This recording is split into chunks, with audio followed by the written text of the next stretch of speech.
Hi, everyone. My name is Kat Berrigan, and I serve as a managing editor for the Harvard Journal of Law and Public Policy. I am so excited to have the privilege to speak with Judge Allison Jones Rushing for JLPP's online symposium celebrating Justice Thomas's 30th anniversary on the Supreme Court. Judge Rushing is a United States Circuit Judge for the United States Court of Appeals for the Fourth Circuit. Judge Rushing is a native of Hendersonville, North Carolina, and a graduate of Wake Forest University and Duke University School of Law. Before joining the bench, Judge Rushing practiced law at Williams & Connolly LLP. Before that, she clerked for Justice Clarence Thomas of the United States Supreme Court, then Judge Neil Gorsuch of the United States Court of Appeals for the 10th Circuit, and Judge Davis Sintel of the United States Court of Appeals for the DC Circuit. So the first question I'd like to ask you is, how did you come to clerk for Justice Thomas? Sure. Well, like many law students and Court of Appeals clerks, I applied to clerk at the Supreme Court, not really expecting much of anything to come of it. I had always admired, or since law school, I'd admired the justice, but they sometimes say getting a clerkship like that is like getting struck by lightning. So I wasn't expecting much. I was clerking for Judge Gorsuch at the time. And then I came to DC to clerk for Judge Sintel, who is a close friend of Justice Thomas. And, if I had to speculate, I imagine Judge Sintel had a hand in Justice Thomas agreeing to look at my application and meet with me for an interview. But it was just a real honor and total delight to meet the justice for the first time, have the chance to sit down and talk with him. I'm sure my heart was beating out of my chest, but he was very personable and has a way of putting people at ease. And I remember having a wonderful conversation and thinking, wow, that's really a highlight of my career. I got to meet and talk with the justice, and that'll probably be the end of it. But then I got the call. Wow, that must be an incredible call to get. So in your speech for the North Carolina Bar Association, you mentioned the importance of mentorship and that your mentors have taught you a lot about both the law and about life. So my question is, what was Justice Thomas's most memorable advice about the law? And then his most memorable advice about life? Good question. I'm so grateful for having had the opportunity to clerk for Justice Thomas and to spend a year learning from him about the law and all of the different lessons that he passed on to his clerks. One of the notable lessons that I recall about the law and his approach to understanding the case law and seeing where it leads in a particular case was that he would say precedent is like a train, and the most recent decision articulating the standard is like the caboose. And the parties are often sparring over the caboose and what this one sentence from our most recent case means, how to interpret it, how it applies in this particular instance. But he urged us to follow the train, all the cars, all the way back to the engine, and to see at the engine what is driving the case law. What was the reasoning of that first precedent that set us down this road? And that doesn't mean, it doesn't dictate which way the case is going to go, but it helps you understand how we got where we are and why. And I think really gives a deeper understanding of the law and of the precedent that is developed around whether it be a particular constitutional provision or statutory provision. So I think about the train and that lesson. And then when it comes to life lessons, outside the law, I think I learned so much by observing the justice and how he lives his life and how he interacts with other people. He is well known for his kindness and decency and the humanity with which he treats other people. Um, if you are ever fortunate enough to speak with the justice, you will realize that you are the most important person in the room to him when he is talking to you. With the clerks, we would sometimes get exasperated trying to leave the building for lunch occasionally when we would go out with the justice, because leaving the building involved the justice stopping to have a long conversation with every court employee who we met on our way out the door.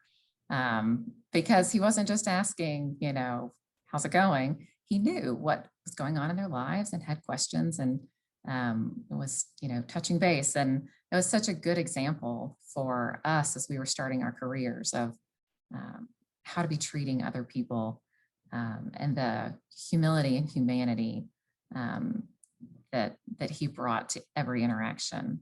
I think his respect for the dignity of every human being is really an enduring lesson from the clerkship for me. Yeah, that's amazing. What is your favorite memory from your year as a clerk? There are lots of great memories from that year. I think one of my favorite memories is the conferences we would have with the justice to discuss upcoming cases.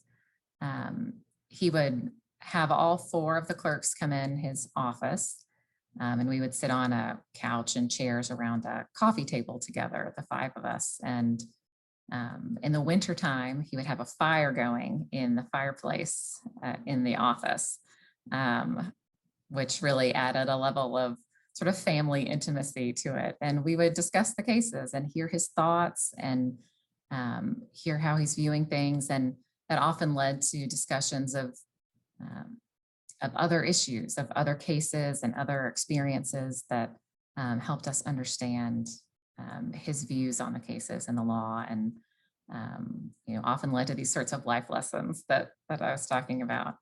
And they occasionally involve discussing Nebraska football. Oh, interesting. Are you a football fan at all? I'll give you this illustration to help you understand how little I know. There was one story involving a football game over the weekend, and he was trying to describe a play, and it was clear my co-clerks understood what was going on and I did not. And he very helpfully pulled some pieces of candy out of the candy dish and set them up on the coffee table to show me how the play went. So he stooped down to my level. So my next question is, how has your experience clerking for Justice Thomas impacted the way you approach your career? I think most significantly, I think clerking for Justice Thomas led me to the bench myself.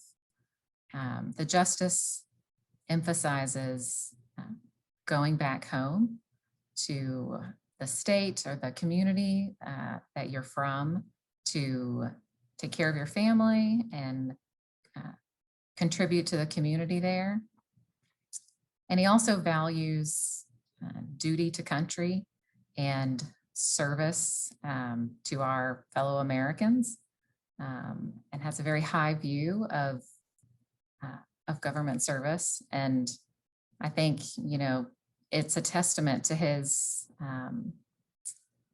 influence that there are many former clerks around the country who have gone home and are serving on the state or the federal bench, or in other ways back where they are. And that's my story as well. Well, speaking of the other clerks, can you talk a bit about the camaraderie among the Justice Thomas clerk family and how you all have kept up with one another over the years? Sure. Yeah, it's remarkable. I think the camaraderie among the Thomas clerks is really a testament to Justice Thomas and Mrs. Thomas, and their ability to create those bonds. I think they are to be credited with creating connections between clerk classes. And by doing that, they've really built a large extended family of people around the country who are willing to look out for each other and uh, and be a family. And it's really, I think, unique among clerkship experiences that you not only have that bond with your co-clerks, but across the years as well. And like I say, I think it's really, it's for the clerk's benefit. It's for the benefit of all of us who have had that connection with them. And so we're grateful. And what do you think will be Justice Thomas's greatest contribution to the practice of law and the legal profession? Well, I think it's too early to tell what his greatest contribution will be to the law in terms of Supreme Court precedent. He still has lots of opinions to write, but he has given immeasurably to our national jurisprudence through his willingness to return to first principles and to determine what constitutional provisions actually meant at the time that they were written and adopted. And then he's displayed, I think, courageous impartiality and commitment to following the text and following those principles wherever they may lead in the individual case, regardless of ideology, personal preference, or public opinion. And he's in numerous separate writings, he's elucidated these original principles, I think, to the benefit of law students and judges and lawyers and anyone who cares about the development of our jurisprudence. Even if those separate writings didn't gain a majority at the time in their outcomes, I think the principles that he's expounded have contributed significantly to the debate and to our understanding about the law. And I think, we've already seen in some cases they're shaping the law even years later down the road. And we may continue to see even more of that as he continues his legacy on the bench. I certainly hope so. Well, thank you so much for speaking with me today. It's been my pleasure. Thank you for the opportunity.